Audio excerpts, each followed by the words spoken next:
You know what, guys? The funniest thing that sort of like separates lab-grown diamonds from my other not books, they're albums. We'll start there. Maybe I don't know what I'm talking about.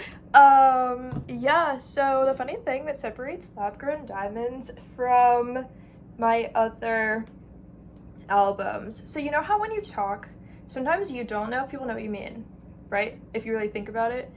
But like in normal conversation, you're kind of maybe not triggered by that, or you don't think of it, or you're not like, so when I wrote Lab Grown Diamonds and put out the album and sung it and recorded it, the whole thing, when I recorded it, fun fact,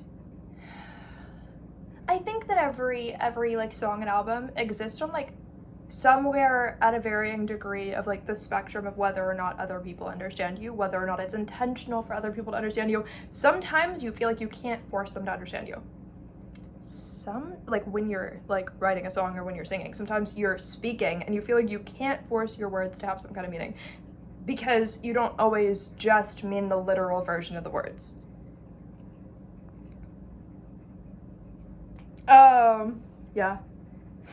sometimes you mean like a layered meaning that there's no way they know, but you're gonna pretend that you mean it a certain other way, which is literally like, what?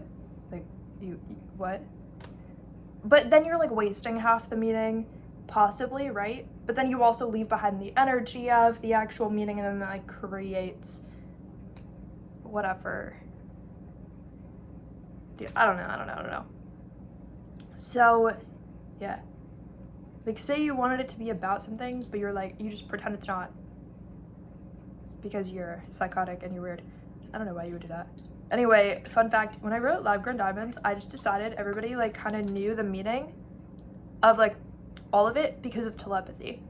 So I just like fully believed that when I wrote the whole album, and I feel like it sort of like came across with that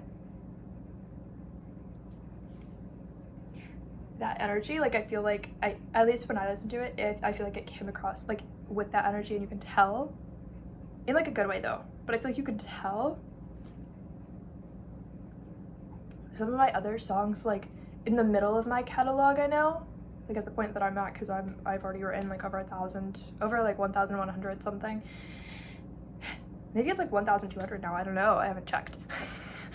I haven't like checked on that, like as if I'm not the one doing it, but I am, but you know, yeah. So, I don't know.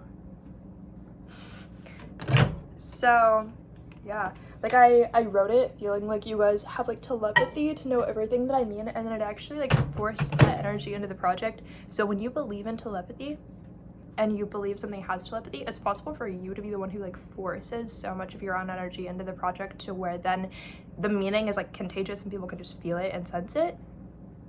But like telepathy where you're trying to like be the one to harvest information is harder, because you have to be able to like retract it out of like energy where like maybe like where people either have a hidden meaning that's disguised or they don't believe you could know. It's harder if they don't believe you could know, which is weird. But if they fully believe that you already know their intention of everything, then you probably do. But like, yeah, basically in the middle of my catalog, there were times when I felt like I could not force you to understand. Like, no offense, like I was like trying to make sure that like the meaning comes across, but I was like, the meaning is never gonna come across. Like, I cannot force it enough. Like, I don't know what to do. You know, it was difficult at that point in time. So, yeah, dude. Yeah. I don't know. It's just fun. It's just great to create like albums and songs and stuff. Yeah, that's kind of it for this video, but I love you. Bye. Goodbye.